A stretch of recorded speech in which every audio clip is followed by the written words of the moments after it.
दोस्तों नवनीत जेएमएच की खबरों को लाइक करें। इसके बाद पहली बार आए चैनल पर सब्सक्राइब करें, साथ ही बेल के आइकन को दबाकर ऑल कर लें ताकि हमारी खबरें पहुंचे सबसे पहले। नमस्कार, स्वागत है आप सभी लोगों का। मेरा नाम है नवनीत जेएमएच। आंगनबाड़ी कर्मियों के लिए बड़ी अच्छी खुशखबरी निकल कर आ रही है। दरअसल हम ये पत्र आपको दिखा रहे हैं। यह पत्र जारी हुआ है पोषण अभियान के अंतर्गत आंगनबाड़ी कार्यकर्ता सहायिकाओं को 2 अतिरिक्त साड़ी उपलब्ध कराने के संबंध में सरकारी आदेश जारी हो चुका है। तो बड़ी अच्छी बात है कि कुछ ना कुछ रुपए आ रहे हैं, चूँकि अभी तक तो जो है रुपए नहीं आते हैं या फिर जो है मानदेय वह भी नहीं आ रहा है। बहुत सारी खबरें बताएंगे। सबसे पहले तो ये आदेश आप देख लीजिए। ये आदेश आपको दिखाई दे रहा होगा। इसमें 2 कॉपियां हैं, हम आपको दूसरी कॉपी भी दिखाते हैं। ये देखिए, गर्मा यादव द्वारा ये आदेश जारी किया गया है। और इस आदेश में क्या लिखा है, अहम चीज़ क्या है, मोटे तौर पर अगर जानकारी दें आपको तो बता दें। पोषण अभियान के अंतर्गत आंगनबाड़ी कार्यकर्ता सहायिकाओं को 2 अतिरिक्त साड़ी उपलब्ध कराए जाने के संबंध में यह पत्र जारी हुआ है।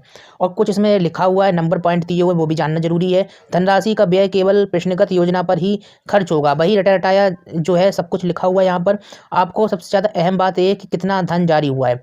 वित्तीय स्वीकृति की धनराशि जो है 27,185.84 लाख के सापेक्ष वित्तीय वर्ष 2020-21 में आंगनबाड़ी कार्यकर्ताओं की धनराशि 27,079.48 लाख जो है आवंटित किए जाने की अनुमति शर्तों के साथ जो है राज्यपाल ने दे दी है। उत्तर प्रदेश के राज्यपाल द्वारा मंजूरी मिल गई है और अब इसके तहत जो है आंगनबाड़ी कर्मियों को रुपए दिए जाएंगे और जिसका जो है उपयोग साड़ी खरीदने में किया जाएगा। तो बड़ी अच्छी बात है, चूँकि अभी आंगनबाड़ी कर्मियों को काफ़ी समय हो गया था कि उनको जो है साड़ी का पैसा नहीं मिला था। अब सरकार ने लेटर जारी कर दिया है, पत्र जारी कर दिया है। इस पत्र के अनुसार आंगनबाड़ी कार्यकर्ताओं को मिलेगी 2 अतिरिक्त साड़ी। तो 27,79,48,00,000 रुपये स्वीकृत किए गए। यहाँ पर हम ये दिखा रहे हैं आपको। बाल विकास एवं पुष्टाहार विभाग ने नेशनल न्यूट्रिशन मिशन कार्यक्रम के तहत यह जो है बजट जारी किया है, एक तरफ से पैसा जारी किया है। साड़ियों की संख्या जो है 2 अतिरिक्त साड़ी के लिए पैसा आएगा। आपको बताइए कि आपको पहले कितना रुपए दिया जाता था, यानी कि साड़ी 2 अतिरिक्त खरीदने के लिए कितना पैसा अभी तक आपको दिया जाता था, कमेंट में हमें जरूर बताएं। आपको बता दें आंगनबाड़ी कार्यकर्ता और सहायिका दोनों के लिए ही पैसे का आवंटन होगा। आपके लिए बड़ा अहम सवाल है कि अभी तक आपको कितना पैसा उत्तर प्रदेश की सरकार साड़ी खरीदने के लिए देती थी, कमेंट में हमें जरूर बताएं। दूसरी बड़ी खबर आ रही है, वो आपको बता देते हैं। होगा कि जिस तरीके से कोरोना वायरस चल रहा है उस वजह से आंगनबाड़ी केंद्रों को बंद कर दिया गया था और बताया जा रहा है कि मार्च के बाद से यह केंद्र बंद है। एक बड़ी अपडेट आ रही है हिमाचल प्रदेश से। आपको बता दें 31 जनवरी से पहले आंगनबाड़ी केंद्र खोलने की तैयारी शुरू हो गई है। महिला बाल विकास विभाग ने केंद्रों को खोलने की मंजूरी लेने के लिए सरकार के पास फाइल भेज दी है। आपको मालूम होगा अभी सुप्रीम न्यायालय ने एक निर्देश जारी किया था, एक तरफ से आदेश दिया था सरकारों को, कहा था कि 31 जनवरी तक फैसला लें। इसी के तहत हिमाचल प्रदेश में यह कार्रवाई की गई है और बाल विकास विभाग को केंद्र खोले जाने की मंजूरी के लिए सरकार के पास जो है फाइल को भेजा गया है। सुप्रीम कोर्ट ने बीते दिनों सभी राज्यों को 31 जनवरी से पहले केंद्र खोलने के लिए कहा गया। कोर्ट के इस फैसले को आधार बनाकर निदेशालय ने सरकार से मंजूरी मांगी है। राज्य प्रबंधन से भी विभाग ने केंद्रों को खोलने की मंजूरी मांगी है और ऐसा नहीं कि पार्टिकुलर इसी राज्य में ऐसा हो रहा, ज़्यादातर राज्यों में यही सिस्टम चलेगा। जानकारी के अनुसार हिमाचल में 18,965 आंगनबाड़ी केंद्र, जिनमें से 18,465 आंगनबाड़ी केंद्र और 500 मिनी केंद्र। इन केंद्रों में 37,500 वर्कर और हेल्पर काम कर रहे हैं। कोरोना संकट के बीच भी हेल्पर और वर्करों ने स्वास्थ्य विभाग की कई योजनाओं में सहयोग दिया। सरकार की ओर से वर्करों को प्रतिमाह 6500 और हेल्परों को प्रतिमाह 3500 रुपये वेतन दिया जाता है। 6 वर्ष तक की आयु की बच्चों की देखभाल इनके जिम्मे होती है। तो बड़ी अपडेट जो हिमाचल प्रदेश से आ रही है, जो हमने आपको बताई है। आपके यहाँ की अपडेट भी चल रही होगी, चूँकि सरकार को जो है जवाब देना है शीर्ष न्यायालय को। निश्चित तौर पर इसको लेकर जो है बड़ा फैसला होगा और जैसे ही जो भी अपडेट आती रहेगी हम लगातार आपको देते रहेंगे। चलिए तीसरी बड़ी खबर आपको बता देते हैं। मध्य प्रदेश ग्वालियर से निकल कर आ रही है। आपको बता दें हाईकोर्ट की एकल पीठ ने कलेक्टर और आयुक्त के उस आदेश को निरस्त कर दिया जिसमें आंगनबाड़ी कार्यकर्ता को नौकरी से हटाने का आदेश दिया गया था। वाकई में ये मामला हैरान करने वाला आपको लग सकता है। ये जान लेते हैं पूरी खबर। दरअसल कोर्ट ने कहा है कि कलेक्टर के आदेश पर परियोजना अधिकारी ने आंगनबाड़ी कार्यकर्ता को गलत तरीके से हटाया है। कोर्ट के इस आदेश के बाद मधु मौर्य को फिर से नौकरी पर रखना होगा। तो बड़ा फैसला है, हाईकोर्ट ने यह फैसला दिया है। निश्चित तौर पर एक जीत हुई है। आपको बता दें मधु मौर्य हाईकोर्ट की याचिका जो है इन्होंने दायर की थी हाईकोर्ट में। उसकी ओर से तर्क दिया गया था कि भितरवार में आंगनबाड़ी केंद्र में 12 जून 2007 को नियुक्ति प्रदान की गई थी। उसे नियुक्ति मिलने के बाद ही आंगनबाड़ी केंद्र में कार्यकर्ताओं की नियुक्ति के लिए नई पॉलिसी घोषित कर दी गई। नए नियम 10 जुलाई 2007 को बनाए गए थे। नए नियम के आधार पर उसे हटा दिया गया। परियोजना अधिकारी के आदेश को कलेक्टर के यहाँ चुनौती दी। कलेक्टर ने भी जो है अपील को खारिज कर दिया। कलेक्टर के आदेश को संभागायुक्त के यहाँ चुनौती दी गई। संभागायुक्त ने भी अपील को खारिज कर दिया। इसके बाद हाईकोर्ट में याचिका दायर की गई। हाईकोर्ट कलेक्टर व संभागायुक्त के आदेश को खारिज कर दिया।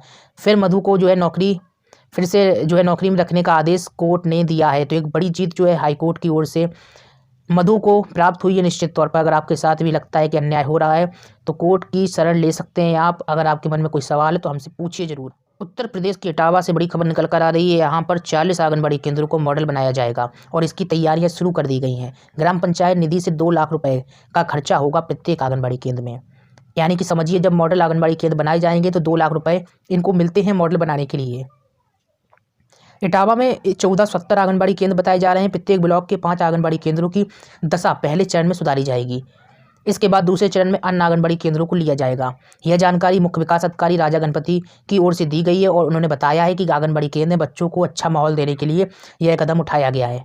प्रत्येक आंगनबाड़ी केंद्र की पुताई की जाएगी, फर्नीचर भी लगाया जाएगा। जाहिर सी बात है, 2 लाख रुपए आए हैं तो 2 लाख रुपए का प्रयोग कहाँ किया जाएगा? इन्हीं सब में चीज़ों में किया जाएगा। Wash machine, baby toy, toilet, tiles, ये सब जो है लगाए जाएंगे। ये सारा कार्य ग्राम पंचायत निधि से किया जाएगा और इसके लिए धन की व्यवस्था की जा रही है।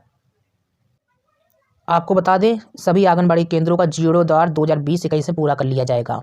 तो बड़ी अच्छी जानकारी है जो निकल कर आ रही है। निश्चित तौर पर अन्य जो है जनपदों में भी प्रक्रियाएं चल रही हैं। केंद्रों को जो है सुदृढ़ किया जा रहा है, व्यवस्थाएं सुधारी जा रही हैं। क्योंकि आपको मालूम है कि 1 अप्रैल से नया सत्र शुरू होगा और प्री प्राइमरी में सभी आंगनबाड़ी केंद्र उत्तर प्रदेश के तब्दील हो जाएंगी। इसी कारण से इनकी व्यवस्था और गुणवत्ता को सुधारने का काम किया जा रहा है। चलिए, अब आप लोगों के सवाल जो आ रहे थे, 2 सवाल जो है रैंडमली पिक किए गए हैं। आप लोग भी ज़्यादा से ज़्यादा मैसेज कर सकते हैं, क्वेश्चन पूछ सकते हैं। अगर आपके मन में कोई सवाल है, आपका भी क्वेश्चन हो सकता है, हम पिक करें। क्योंकि हम 2 क्वेश्चन जो है पिक करते हैं, उठाते हैं, आपके सवालों का जवाब देने का काम करते हैं। पहला क्वेश्चन हमने लिया है संगीता श्रीवास्तव का। इनके द्वारा जो है सवाल लिखा गया है। प्रश्न एक तरफ से है या फिर इन्होंने जानकारी दी है।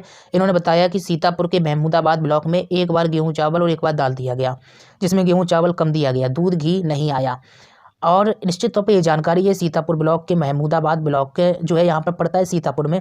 इनके द्वारा अहम जानकारी दी गई है। सबसे ज़्यादा स्थिति यही है सभी जनपदों की। उत्तर प्रदेश की योगी सरकार ने जहाँ पर कहा था सब कुछ नियम से चले, लेकिन नियम नहीं चल पा रहा, धज्जियाँ उड़ती हुई दिखाई दे रही हैं। और ऐसा ही कई जनपद हैं जहाँ पर हाल है। एक जनपद का जो है महमूदाबाद ब्लॉक है, जिसका उल्लेख संगीता श्रीवास्तव जी ने किया है। यहाँ पर बताया है कि जो मिलना चाहिए वो भी एवरेज में नहीं मिल रहा है, यानी कि बराबर नहीं मिल रहा, वो भी कम मिल रहा है।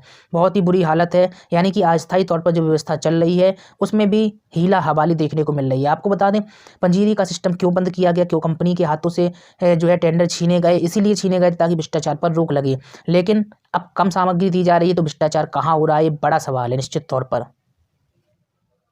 अगला मैसेज हमने जो है रैंडमली चुना गया है शरद सिंह बुक्स की ओर से।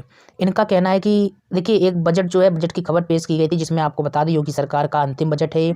और अंतिम बजट में ज़्यादातर सरकारें जो है लोक लुभावन घोषणाएं करती हैं।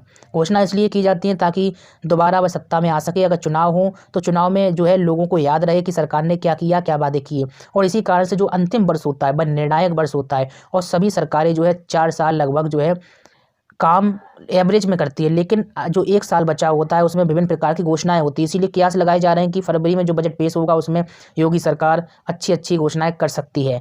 इसी को लेकर जो है शरद सिंह बुक्स द्वारा एक मैसेज लिखा गया है। देखिए बजट में कितना देते हैं आंगनबाड़ी बहनों को योगी जी, उनकी तिजोरी हमेशा खाली रहती है आंगनबाड़ी बहनों के लिए। बहुत ही इन्होंने अच्छा मैसेज किया है निश्चित तौर पर।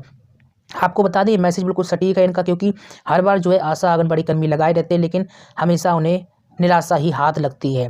लेकिन इस बार उम्मीद जताई जा रही है कि सरकार जो है प्री प्राइमरी की वजह से कुछ अलग से ऐलान कर सकती है। ऐलान तो आपको बता दें उत्तर प्रदेश की योगी सरकार ने किया था, लेकिन उस ऐलान पर भी अभी तक अमल नहीं हुआ। जो 1500 बढ़ाए जाने का ऐलान किया था उस पर भी ज़मीनी स्तर पर अमल नहीं हुआ है। अब देखने वाली बात यह है कि इस बजट में योगी सरकार जो है क्या लोक लुभावन वादे, घोषणाएं और बजट आवंटन करती है। बहुत ही अहम यह साल योगी सरकार के लिए भी होने वाला है। चलिए और ज़्यादा खबरों के लिए jmhnews.in पर विजिट करें। नमस्कार।